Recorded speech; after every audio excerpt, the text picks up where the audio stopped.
Welcome to the Revenue Agency. In today's special edition of Coach's Corner, we dive deep into the stories and strategies of extraordinary coaches who are making a genuine impact in their communities. Each week, I bring you authentic voices from diverse niches, coaches who have faced their own challenges like burnout and brokenness, and turned those experiences into powerful catalysts for change. I'm Brittney Hall. Join me as we explore their journeys, unpack valuable insights, and discover how they've transformed their struggles into lessons that empower others. Whether a coach yourself or simply looking for inspiration, you won't want to miss these heartfelt conversations that illuminate the path to resilience and growth. Let's get started.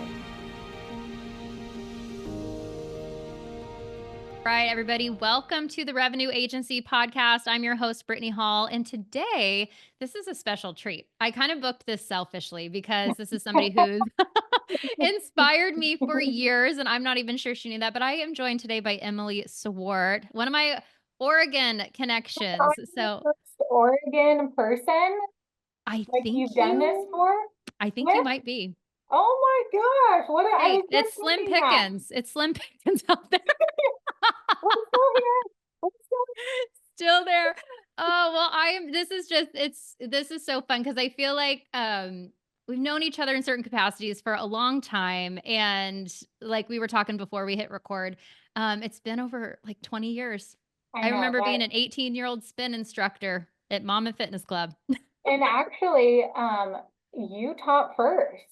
I know. I was like, I Yeah, guess, I think yeah. you actually taught first, and I was coming to your classes, and then that's kind of the gateway of how I got involved. Yeah. Yeah, Yeah, I know. It's like there's so many special things from that little hometown gym. yeah, It's just like yeah. such a connection point. Such a cool place. And yeah, but I just remember that. And then I think I had babies. You were teaching. I remember there was like Yeah, so much going on. And then I came back in and I was thinking about it because spin was such an easy format to teach. And then when I decided like, oh, I'll learn these other formats, I was like terrified. Like that was so scary to me to like teach to a beat. well, And you that's the were thing. so good at it. And I was like, and I was And thinking like when And something now looks look at you. easy, Like if you go, you have the skill. And I feel like yeah, it's almost a dying skill now. I mean, I don't know, yeah. you have this like crazy skill. And I'll never forget this. I don't know if I've ever told you this. You asked me after you taught one time, it was the first time you were teaching body pump, and you're like, give me a score. You're like, give me A, B, C, D, or whatever. Yeah. And I remember I said, you are an A minus. And you had this look on your face like, what? And I go, you were on the beat, but But once you were you off the got, phrase. yeah, I remember it. And I was like, what the hell's a and I phrase? thought, I hope she does it like an A minus. Like she was really, really good. But I knew that you were the type of person that 100% wanted to get it right. Oh Like yeah. that's Yeah. your personality. And then of course the next time you taught, it was an A Well, plus. no, do you know what's so funny is I remember going, because I'm somebody like if somebody, not criticism, because that wasn't criticism, it was feedback, which I've Yeah. learned that through the years. But like, what? I wasn't perfect? Like, what do you mean? But then, like, seriously, it was so good because it was ignorance. I did not know what the hell a phrase was. And then, but Okay. now if I heard that, I'd be like, oh, Yeah. oh. So I'm Yeah. sure. And it's just I I honestly don't want to like with someone else, I might have let it go because you were good.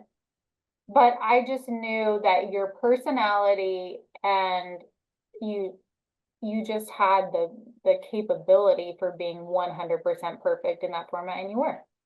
Yeah. Well, Yeah. and it's funny. I think there's probably a bigger lesson there of like, you know, people giving feedback, right? It's like, Yeah. don't be afraid to give feedback if you're like the expert, Yeah. which you Or were. don't be afraid to ask. Yeah, and be open to it. Yeah, Yeah. Yeah, and that's kind of an acquired taste, like it is. as you go Not through everyone different can do things. it. Yeah. Yeah, but I mean, man, it was a skill. It served me for a long time and it allowed me a lot of freedom to like work out, get paid for it, have my kids, bring it to the gym. It was a really like special time. It was. But yeah, and I think maybe you're the same as me in this, but like it's where I learned that leading people and like seeing people get results, it like created that passion for me. And I just remember like women coming in for the first time and being in the back row and wearing like a baggy t-shirt. And then as they came in more and more and they would make friends and they start to gravitate towards the front of the room and maybe they'd wear a tank top and they were just like you could just see their confidence like blooming through that. And I was like, this is so much more than a workout. It is. It was a really a community built around um investing in yourself. Yeah. And then a community that supported others investing in themselves. Yeah. That's probably like my proudest point from that time of my life is just how many women took that hour and took that time for themselves. And, you know, I remember I had a teacher in one of my classes and she said, oh, it's just for me to get here at 5:30 after I work all day, it's so hard. And I remember naively and ignorantly thinking, you're not tired. You didn't work out. You just, you taught all day. And now that I work however many hours a week I work, I'm like, that was the most naive I could like, just Oh, I totally know. There's so many you know moments what where I I was mean? like, what was I thinking? Like, Like what the of hell? course, 20-year-old dumb me and so now when I look back through the lens of where I am now, I even have more respect for those women to Yeah. build that time in for them when they are working full time, raising kids, taking care of their home and all the things that we do as women. I just even have more respect for them now. Yeah. Yeah, Yeah, and I remember some of the most inspirational people to me, and I taught the 9 o'clock hour for a long time, like, when I was, there not gosh, not even that long ago, but, it was the women who were, like, in their 60s and 70s, that they showed up and they freaking lifted some weight, and they had the yeah, best attitude, and I just thought, "Gosh, I wanna be like these women when I get older." yeah, So, I think it's cool because, we were probably in that middle, like, mom age when we were teaching, and then there's, like, the college girls that come in where you're yeah, like, "Oh, you're so cute, like, yeah, go with yourself," and then there's women who are in their 50s and then these women who, are 60s and 70s, and it's just I thought it was so cool that we could all be a part of the same community because we have this thing in right, common, right. and, yeah, it was really special, It but was a great time. Great, yeah. great time. Yes, yes, and it's funny, I think sometimes I'm like, "I wonder if I'd ever like to pick up a class and teach again," and then I'm like, "I don't know." Like, I'll listen to, like, stuff and see if I still got it and do my own Yeah, workout, but yeah. I'm like, "I It's don't know." interesting. Like, I when my son graduated high school, just last year, we all wanted him to go on and play baseball. I mean, Mm, selfishly, we all did. And he has said he's done with that time in his life. yeah, And and I was like, oh, I can't relate to that. Like, how can you be done? You're so good at it and you have this skill. And then it occurred to me, that's sort of how I feel about group fitness. It was a yeah, wonderful time in my life. I would never undo it or take it back. But when somebody approaches me about it, it's like, no, I've put that on the shelf. Like yeah. I'm Not done with now. that part. Yeah, Yeah, yeah, yeah. Well, and I think that it's, and this will kind of lead us to our next segue like really brilliantly, but it's like it's this point that you look back in your life and you go, that taught me so many things that I'm now using in my life. And like that's what like the purpose that it had. But sometimes we like think, oh, like we remember it so fondly. So then we think, oh, that would be fun. But it's like it's not really like what we're supposed to be doing anymore. right, exactly. That's Yeah. exactly, you said it better than me. It would be fun, but I don't feel like that is my life path right now. Yeah. Yeah, like, Yeah. I sometimes still think, "Oh, maybe I'll just go back to Oregon on a little vacation and say, 'Hey, can I teach a class?'" Now that would be fun. You That should would do be fun. that. Yeah, you should I'm do like, that. "Can we do a Zumba party just, like, Yes, for like old time's sake? Like, a can we throw guest it back?" spot. Yeah, Yeah. I'm like, "No, that would be cool," but, like, I don't wanna commit to anything bigger yeah, than that, but, so, and before we hit record, I was sharing with you that it's been really cool to just kinda be, like, on the outside looking in with your journey because, like you said, like, I remember you as, like, a new mom coming into spin. I was young. I mean, I was like, we were just in there we listening to all, music and yeah, working out. But then, just like watching, like I said, from the outside, like I don't know all the details on the inside, but just like watching your story be created. And you're somebody who really inspires me because it's like you keep like doing things that like a lot of people want to do. You're like, I'm going back to school. I'm Yeah. doing this. I'm going to get this job. And like, but I think that that's, and even at the fitness club, like you're somebody who's always appeared to have a really high standard for like yourself and the way that you're going to do something. Like if you're going to do it, you're going to do it like you're going to be really good at it and do it right. I And think so, yeah. yeah, sorry, go ahead. No, sorry, I interrupted you, but I think I mentioned on that, on the notes that you sent me, I'm very much an all in or all out person, and Hmm. it has its good and it has its bad. When I'm all in, I want that next position. I want that next degree. I had a taste for what it feels like to connect donors to a mission, and I want Hmm. more. And then when I'm all out, it can be hard to get me in. Yeah. And I'm really trying to work on that as a just a human being, as a professional, as a friend, as you know, because it has such good things about it, but also it has some bad things.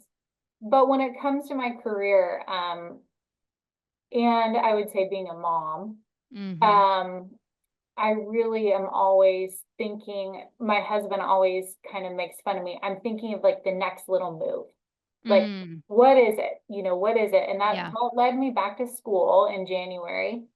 Um, and it's already opened like doors through just my education, through people I'm meeting in my own cohort, things like that. Yeah. So it's just I don't know if I'm ever satisfied quite. Yeah, but you know what? I almost think that it's like this. I don't believe that because people are like, well, you should just be happy with what you have. And I'm like, I think that we should find like gratitude in where we're at and the journey that we're on. But I'm like, isn't life for evolving, Right. you know? And And like I always challenging yourself and Yep. learning new things at all ages. And I don't know. I think that's what we're meant to do. I think when people become stagnant, that's like when you die, Yeah. honestly. Yeah. I'm always, and I think you're the same, I'm always looking for the next challenge. Yeah. I love um my this is really true for me. One of my favorite things is when somebody tells me I can't do something. Oh, you're like, have you Yeah, seen I the mean, shirt that's like, yeah, underestimate me, that'll be fun? yeah, It's like, oh, it's I on. shouldn't probably say that publicly, but like, you know, it's just I I love a good challenge. I think I look back on my life, I've never been afraid of failure. Yeah. I you know, I that No, just is I would agree with that. Even for yeah, myself, because I'm like, it's not happening. Like, yeah. that's not an option. I don't have an ego in that. Yeah. You know, if I meet with a donor and we're talking about how they can work with my organization and I can and it's just not working for whatever reason, or their passion is somewhere else, I have no ego in that. Yeah. I'm not afraid to fail, and I think that is like if somebody asked me the other day my superpower, and that's what I said, is Yeah. I'm not afraid of failure. Yeah. Yeah. Well, and that's, I mean, I work in the personal development industry. So it's like there's so many people that they overthink everything. They're so afraid of failing. They're so afraid of failing that they never even get started. And Right, I'm like, shoot, like I mean, I almost think of everything like a science experiment. Like let's just right, get started and I believe in the pivot. You know, I'm not yeah, attached to how we get there, but it's, you know, it's like what are we doing if we're just like, well, it's got to be perfect. Like I don't even believe in that, you know. right. So, it's like you just got to get going. So, you went to Western. I remember your time there. And like I said, totally from the outside. But I want to talk about because you said, like, when you're all in, you go all in. And I remember this because I remember seeing it on social media, but you creating this giving day. Yeah. And so, and I also love, and I mean, I feel like I already was like inside your head because I read through the notes, but you went to Western, started as an executive assistant. Is that right? And then Yep, you just kind of kept moving up. Like, yep, yep. Can you just kind of like talk about that a little bit and your yeah, journey there? yeah. So when I went to Western, I worked for the foundation board or the foundation itself, and they are the fundraising arm of the university. So we were state employees, but we were our own 501c3. I had no idea what that meant. I Mm. literally just kind of took this position because we were teaching a lot of classes. I could tell my body was breaking down. Um, I was a single mom and it offered stability and benefits. I mean, really, that's kind of the truth of it. And Yeah. somebody Yeah. just kind of said, I think you'd be good at this position. And I thought, well, I can go back to school and get the Mm. tuition benefit and work full time and have benefits for the boys and everything. So when I took that job kind of as executive assistant to the director, that job is really exactly what it sounds like. It's just managing their calendar, managing the board of directors, which I had never done before, taking meeting minutes, like managing the office. I mean, it was not anything glamorous, but Hmm. the other day I was telling a young professional I would absolutely do it 1,000 times over again because it did not put me in a direct fundraising role, but it allowed me to interact with all the different fundraising roles in the foundation.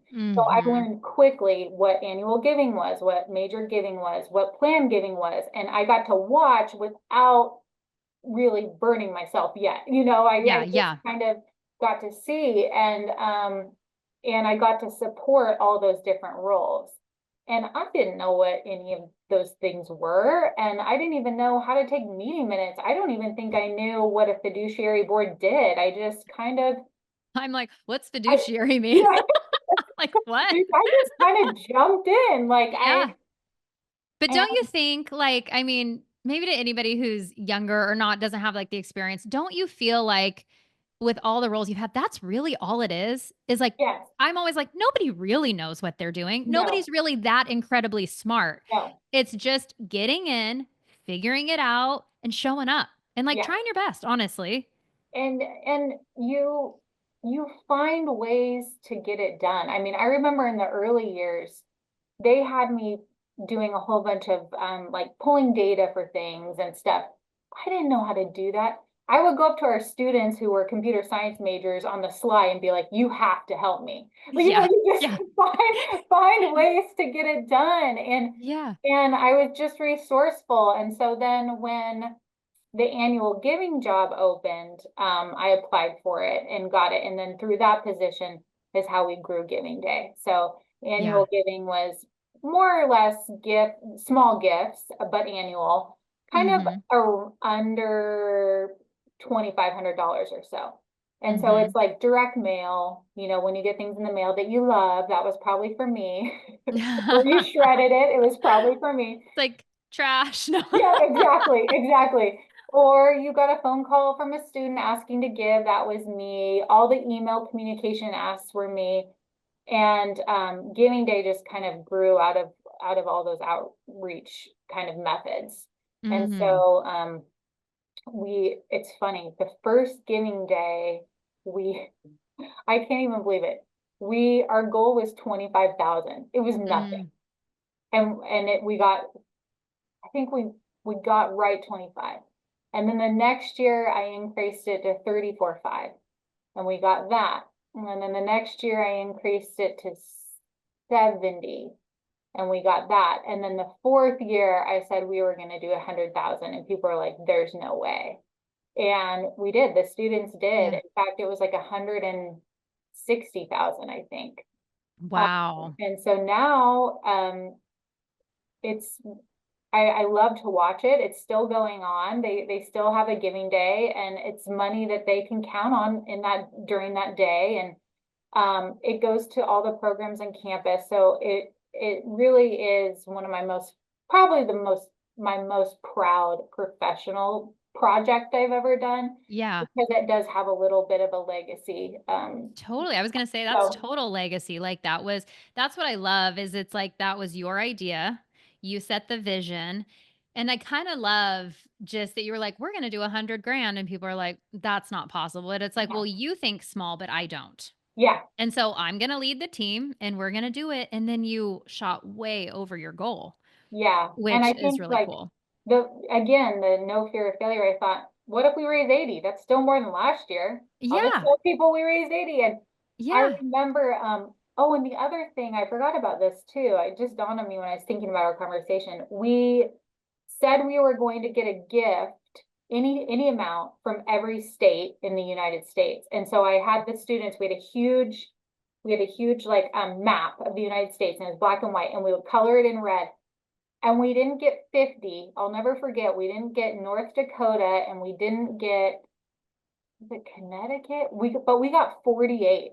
That Whoa. was really cool. And the students loved it. And it Well, was, and when you think like Little Monmouth, Oregon, like you're calling somebody in yeah, New York and you're like, hey, we give like a yeah, donation for this like Division yeah, 3 school out in yeah, like Polk County, Oregon. yeah. It's like, that's pretty cool. It was fun because that's where my love for just like community came, because we had, professors calling their aunt in Nevada, Like like, helping out. yes, Yeah.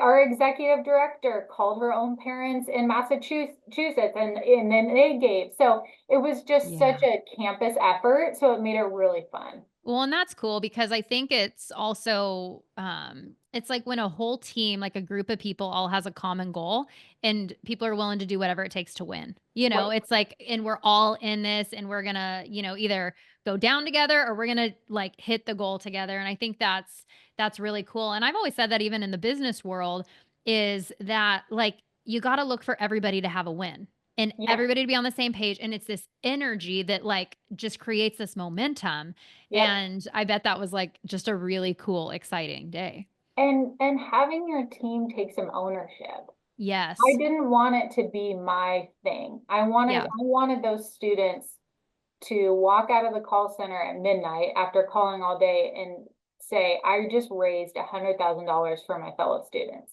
Yeah. And, so that was like a big, that group of students still have a huge, and I'm trying to think, 3 of them went on to work in the nonprofit world. Oh, wow. Yeah. So, it's just, it was meant to be. Yeah.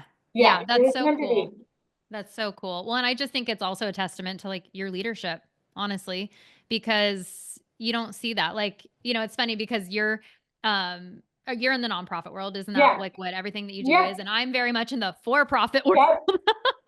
But it's really interesting because you see really great leaders and so it spans just across any industry Um, organizations and then there's some people who are working really hard and they're so burned out because they never get that feeling that like that buy-in, right. and it's like or that recognition or that Right. appreciation and it's like those are the people like who are like you can't call everybody by yourself. You needed all Right. those people to help you do it. And so Oh, that's really absolutely. cool, like, just giving them some ownership over it. I just think it's pretty neat. Right.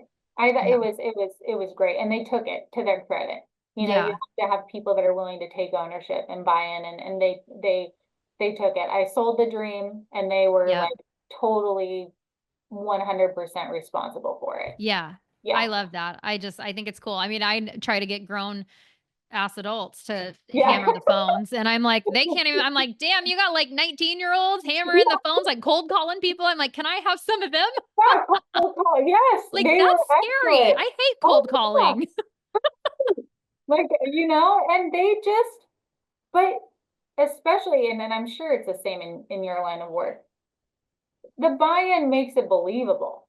I Well, it's mean, conviction, right? it's Like, it's the conviction. conviction that sells. Yeah. And those kids believed in their school and loved their school and loved their experience, and then they didn't have to sell anything. Yeah. They were just, Well, yeah, because 'cause yeah, you're just, like, they selling your were, belief, like yeah, exactly. yeah, They were just so bought in. So yeah, it was a wonderful time in my life. Yeah. that's so cool. Okay, so then that kinda, like, wrapped up for you, and, Hmm. like, where you just felt like you could this is like, you did everything you could do, and you're ready to Yeah, kinda move I on to think the next chapter, right? yeah. Yeah, I think we all get there sometimes. I had been there 8 or 9 years. Wow. I had crossed it all and checked all the boxes, and I was almost to the point where I was just creating boxes to check, Oh, yeah. Yeah. and then I got a call. I was a part of downtown Salem Rotary, and I got a call from the president of Marion Polk Food Share, Rick Galpo. He was in Rotary, and he said, I just have this position for a major gift officer open, and I think, we'd invite you to apply. That was all it was. It was an invitation to apply. And I will never forget when I took that call, because the food share in my mind was like the cream of the crop when it came to how nonprofits should operate. Um, Yeah. that they're like, if you go on our charity rating, it's sky high. They're just, it's, and I wondered, is it as good on the inside as it looks as the outside? Yeah, Because because a lot of times things aren't, oh yeah, I would say most it's of the like, time it's oh, not.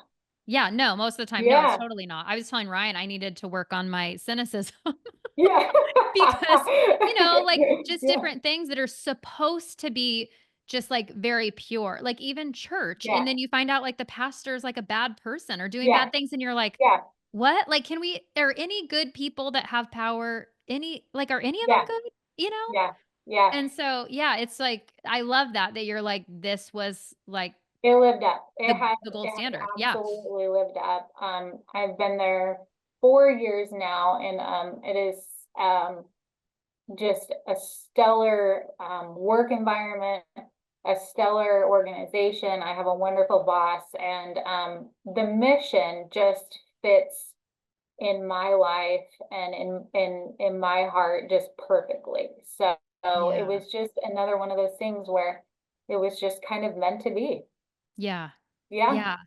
Well, and one thing, so I guess, tell me about the work that you guys do because it's funny. Like, I've heard of the Marion Polk Food Share. I can't tell you that I Yeah. know Yeah. anything. And I'm like, I think my mission in life is very different than, probably what yours is, but I think that's what makes everybody great, right? But I'm like, I'm Exactly. not really I've never been super involved, I guess, like in certain charities and stuff. Like, I'm always Mhm. for like, hey, let's make something happen and I can help out, but I just have never really been in that world. So I'm like, what exactly? Like, I'm like, in my mind I go, oh, they provide food for people, but I'm like, I know nothing about any of Yeah. it. So can you That's just kind like, of like share a little bit about that?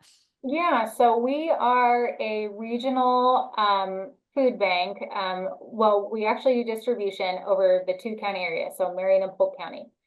And Mhm. in those two county areas, we serve about 40 to 50 pantries that are volunteer ran, and then about another 30 to 40 programs. So the programs Mm. would be like Boys and Girls Club, like Arches, family building blocks. So we're in this really cool position. This is why I love my work at the food chair, where we get to serve and distribute food to those 50 pantries, but I also love that we get to work side by side with other nonprofits doing different Mm. kinds of work. So, Yeah, that's cool. like the Boys and Girls Club, who doesn't love, I mean, I love the Boys and Girls Club. So Yeah. it's just so cool that we get to, we deliver there. And so my daily work is to raise money to support our mission in serving those pantries and those programs over the two county area. Um, Okay. so if you come to Marion Polk Food Share, you won't like we have some food on site if somebody is really in need, but that's not we're a distribution center. Okay. So think like Costco on a very small scale. So Yeah, we and have then you trucks, take the food to places or they bingo, can come pick it up. Okay. bingo. So we have delivery trucks that deliver 5 days a week and go to all the different sites all over Marion and Polk County. Mm. So we reach as far as we have a pantry out in Grand Ron.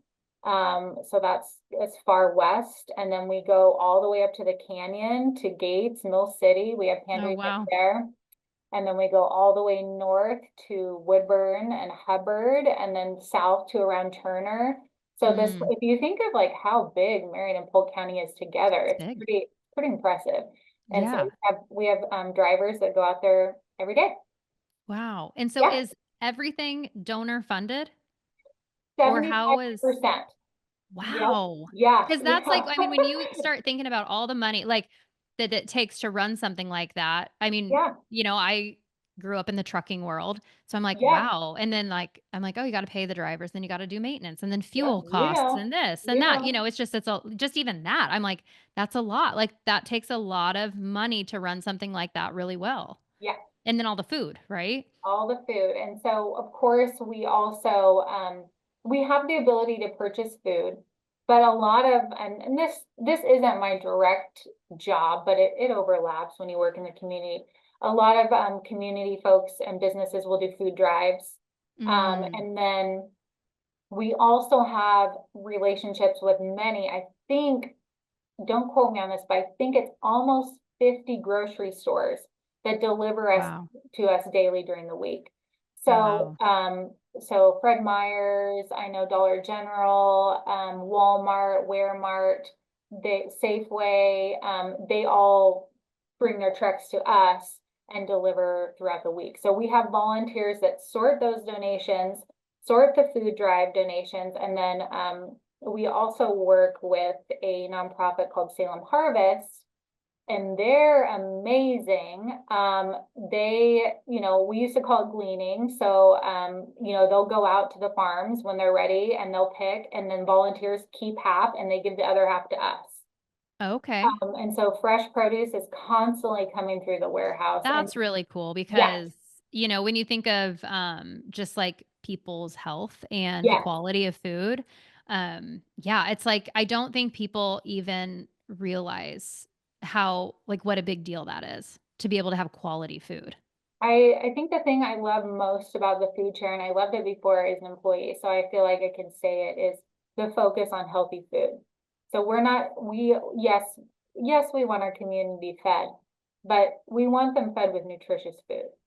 And Yeah. so, and we also have a lot of relationships with farmers, and that really helps. I mean, during like the summer, the amount, I mean, we just have a warehouse full of carrots or beets, and volunteers are sorting Wow. and packaging them, um, it's the volunteer component of the food share is massive. I think last year it was like 56,000 hours of volunteer work. We simply Oh my couldn't exist goodness. without volunteers. So Yeah. yeah, it's a Yeah. massive operation. Yeah. Well, that's incredible, and I mean, I know Salem's a big town, but really in Marion and Polk County, there's a lot of little towns. Like, that's really what makes Mhm. that up, and so I think that's really neat that you have so many people that care for this and that you guys are able to pull this off, you know? Yeah, yeah. I mean, um, we we tend to be pretty thoughtful of where food is going in the sense of, yeah, we could just we could just say we're only delivering to downtown Salem. Mhm. But there are so many folks with barriers in terms of transportation, work, Yeah. that we're really mindful of going to the rural places in our two-county area. And we even this kind of evolved over COVID. We started mobile pantries. So we have refrigerated Mm. vans, and Oh, that's a good idea. we stock them Yeah. with milk, cheese, fruits, vegetables, and they go out to places like Hubbard, where they may not Mm. have a brick and mortar pantry, but they're Yeah. there the same time twice a week, so folks can access fresh foods and vegetables. So Wow. it's quite the operation. I am a small component of it. I mean, from your family, the drivers, all of that, they're the crux of the thing. I mean, Mhm. they're doing. I get to talk about it, but our volunteers, our warehouse staff, our drivers, they're doing the work. Yeah, Yeah. Yeah, yeah, that's really I mean, it's incredible because I mean, and I just like, I mean, it's funny because you don't think of like food share or whatever as like a sexy topic, but it's like it's something that really like matters and this really like affects yeah, people's lives. And do you yeah. get to I know you're on like the giving side. Do you get to see like the benefits of what you guys do with like the actual people who are receiving what you're doing? Oh yeah.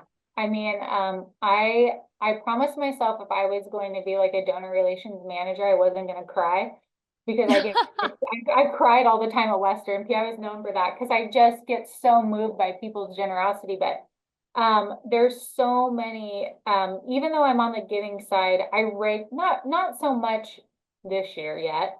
But when I was first at the food share, I would go around to our different pantries and just watch or Mm, volunteer.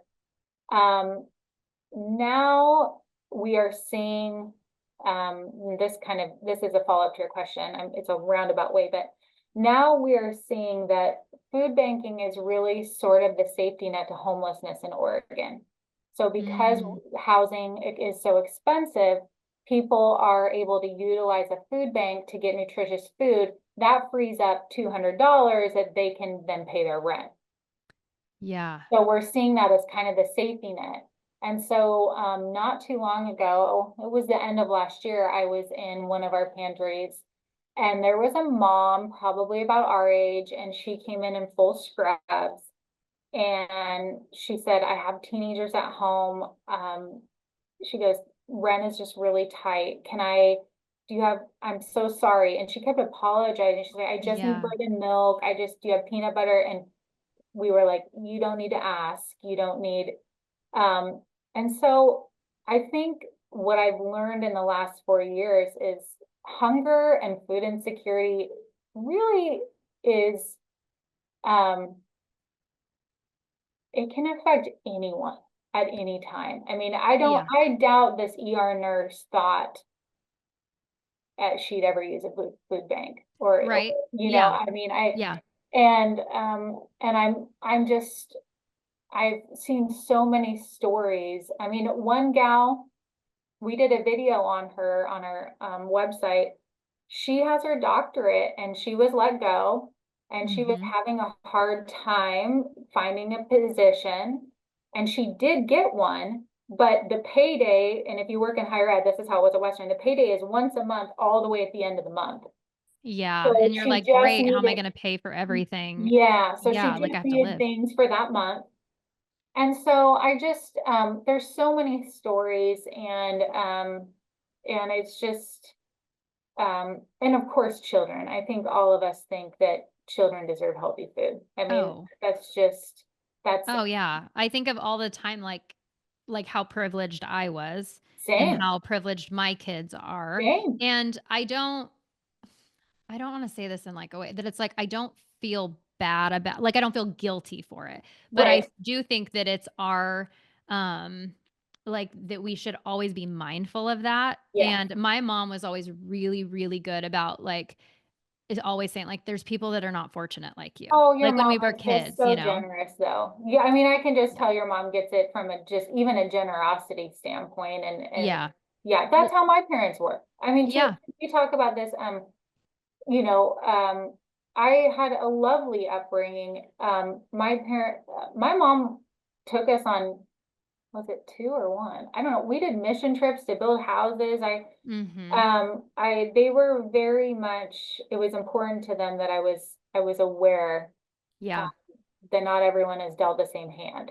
Yes. And Yeah. And yes, I think that I mean, like in just in my content, what I do, it looks like I'm very success driven, but I always say that I believe that making money is a beautiful thing in the hands of the right people because when you are making an abundant amount of money, good people do good things with it, which absolutely. really, right? Like I mean, just tying it like into like the business world, it's like I think that people should go make as much money as they possibly can and do wonderful things with it because that's how people are able to fund things like what you're doing. Because if people Yeah. didn't have excess or any extra, they wouldn't be able to help out, right? Because there Yeah. are people that in some time, like I remember this is a little off the, topic a little bit, but Ryan had a duplex when we got married. And I remember I took over like the management of it. And we had a girl who was a single mom and she was like, do you accept Section 8?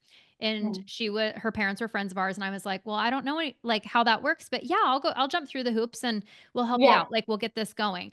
And she used it until she got out of school and got a job. Like she used the program so well the way it was Mhm. designed. And I think sometimes these, don't people come like giveaway programs or whatever, Mhm. Yeah. these things, they get a bad rap because of, how people maybe take advantage of them. But Mhm. I thought, you know what? She's like the poster child for this because she used it exactly the way that it was designed to help because these things are created out of ways to really help people when they need it.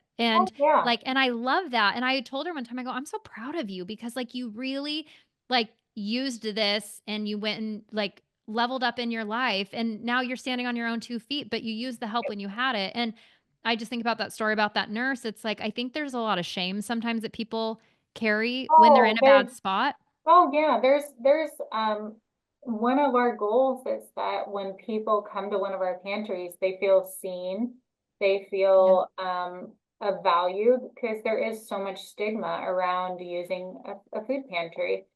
And Mhm. so we never ask why you're there, because we know why you're there. Yeah, yeah, You need food. yeah. And so I'm really proud of that too. And it's I children and see I just saw the stat, 1 in 6 children in Oregon right now are food insecure. Wow. And now we're going to see that the senior population, the boomers, as they're aging, senior hunger is going to continue to rise. Wow. So I just hope that folks think about kiddos and seniors, and Yeah. both are so important to me. We also run Meals on Wheels for the Salem Kaiser area, and homebound seniors getting fresh food is that's my jam. Like when I'm meeting with a donor, I want to tell you all about senior hunger, because these Mm. these folks have worked all their life. I think of my grandparents. My grandmother utilized Meals on Wheels in her 90s. And she Okay. was able to stay in her home, and she got fresh food delivered. And so, you know, I just think the hunger and food insecurity, like I said, it comes in all shapes and forms. And Yeah. um, like you said, just being open to the possibility that someone didn't have it quite as good as, or somebody's in this Yeah. really difficult season. It could just be a Mhm. season. Totally. Yeah. Yeah, Well, and that's why these things were probably originally created, right? Because if it yes, wasn't a problem, there wouldn't be a need. And yeah. I think that I know that something gosh, probably over the last, I don't know, 5, 10 years, it's like I've been like trying to catch myself because I'm like, Brittany, you're getting a little self-righteous there, because We and it's all can be.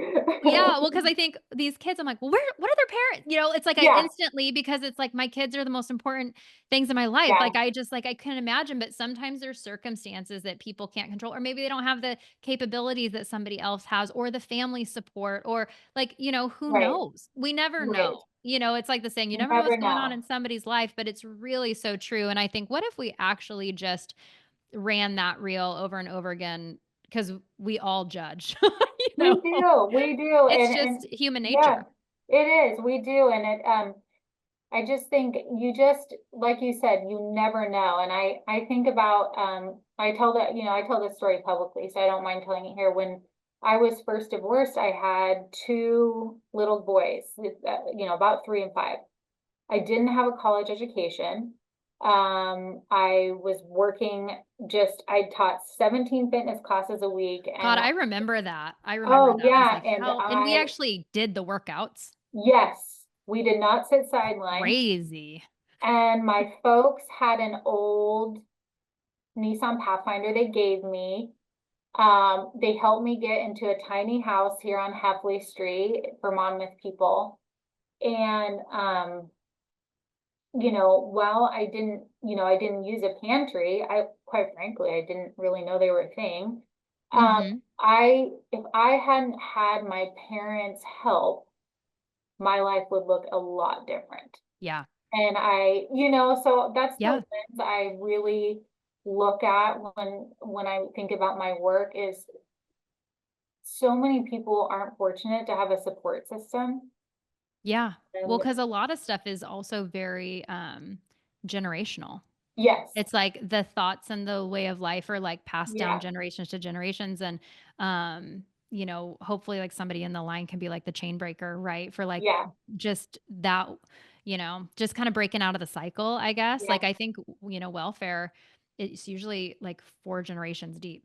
Like, right, there's, like, stats around that and stuff, but I think it's really, like, I always go back to it's really just our thoughts and our thing and, and just like how we view life, and then resource I mean, that's a whole nother topic, but, yeah, I love that. I love the awareness. I'm curious, and I know we're kinda getting close to time, so tell me if you have a hard stop.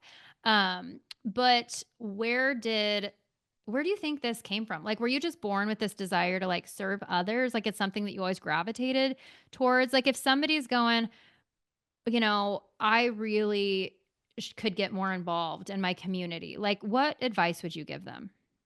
I think, your first question, yeah, I think I've always had a service mentality and a service heart.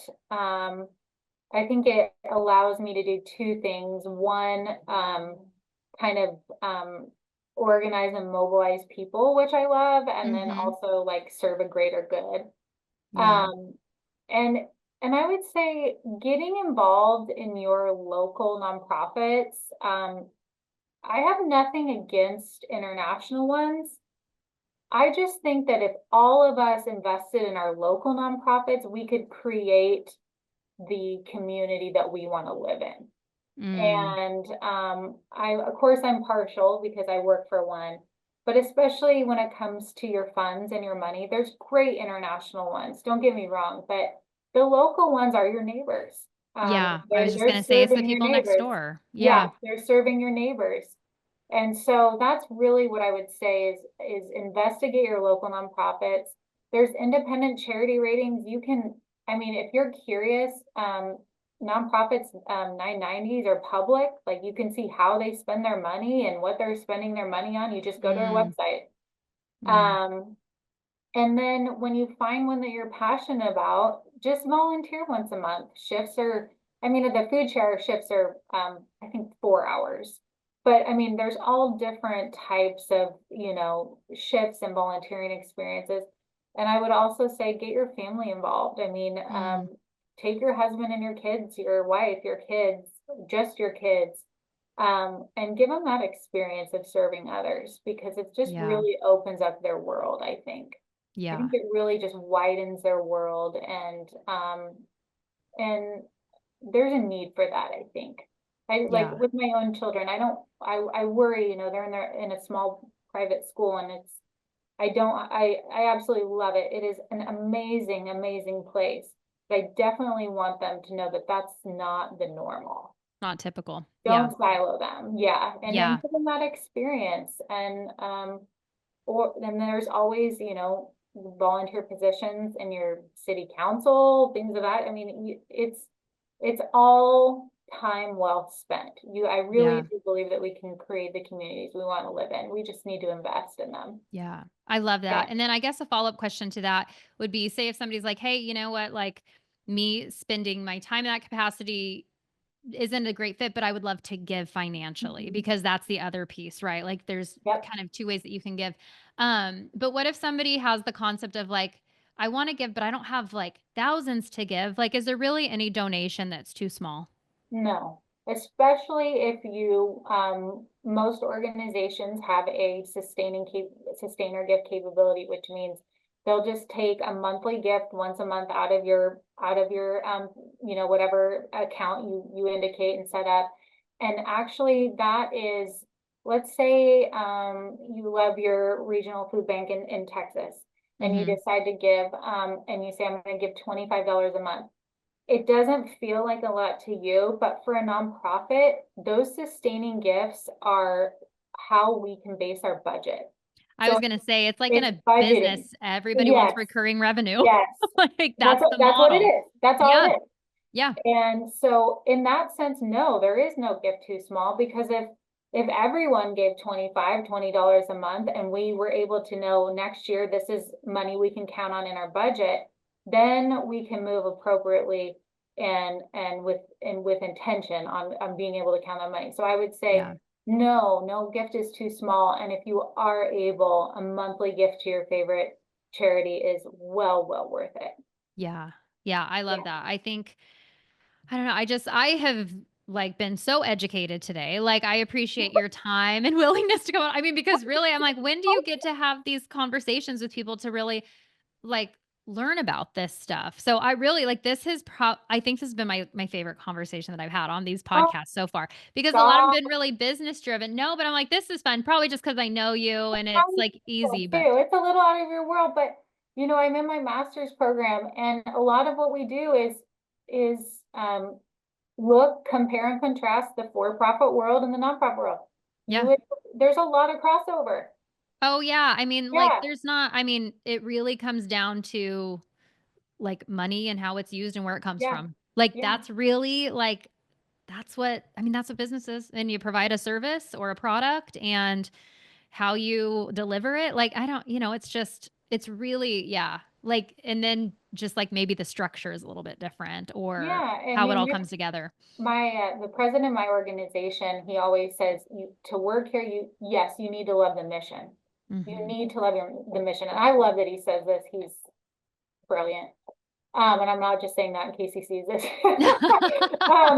But he said, actually, he loves our mission, but his favorite part as president and CEO is running the business side of our organization. Yeah, That's his favorite part. yeah. So he always tells us, yes, you need to love our mission, but you need to love your day-to-day job. Yeah, Yeah, absolutely. Like it yeah, needs to, because like we said, we all have different skill sets and things. yeah, And like somebody who's a CEO, they better love running a business, yeah, and yeah, yeah, just painting the vision for all the people in the organization. Like yeah, that's cool. Yeah. yeah, Well, I just think this is so special. I guess I would seriously like plug, hey, because I have a lot of people in Oregon, like Marion Polk Food Share. Check it yeah, out. Even if yeah. it's like $25 a month, like check it out. Like figure out the yearly amount. I'm like, everybody spends that on like coffee every day. Like, come on, people. Truly, truly, the way the prices are out here, yeah, they Oh do. my gosh. I'm like, when did coffee become $8? Like I Yeah, remember the God, 250. Like what the hell happened to that? no, it's so It's true. But yes, ridiculous. you can, you know, you can, $25 is like essentially can be almost triple that in meals in what we're Yeah. able to do. So if you think of it that way, it's a very meaningful gift. Yeah, that's amazing. So yeah, Yeah. Marion Polk Food Share. Well, thank you, Emily. Like I seriously like I appreciate your time. I appreciate you just sharing your heart. And I think it's gonna reach people who are like I said, I was really enlightened today. And I think it's always good when we open up our minds to things that we don't know about and Great. learn from others. And yeah, this has been really fun. So thank you. Thank you for the invitation, and I hope Yes. all is well in Texas. Oh yeah. Yeehaw. Yeah.